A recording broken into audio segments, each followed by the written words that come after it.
গালাগালি শুরু করছে যে তোরা এখানে কেন, অনেক খারাপ গালাগালি করছে। তখন সবাই দৌড়ে আমরা যখন সামনে গেছি আবার দৌড় দিছি, আবার দৌড় দেওয়ার পরে সামনে একটা যাত্রী ছাউনি ছিল, যাত্রী ছাউনিতে অনেকগুলো ছেলে মেয়ে, ওরা মাটিতে শুয়েছিল, ওদের উপর লাঠি দিয়ে পিটাচ্ছিল, ওদের সবাইকে লাঠি দিয়ে পিটাচ্ছিল। ওখান থেকে আমরা কয়েকজন ছিলাম, আমরা দৌড় দিছি, আমরা ওখান থেকে দৌড় দিছি। একটু পরে আবার পিছন থেকে আসছে, আবার পিছন থেকে দৌড়ে আসছে।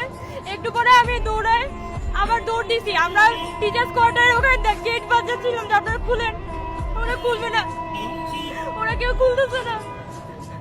কি নাম আপু আপনার? কথা বলতে দেন। পরে আমি সুপারজিত স্বাধীনতা চত্বরের কাছে আসছি, তখন অদিতি ছিল শামসুন্নাহর হলে।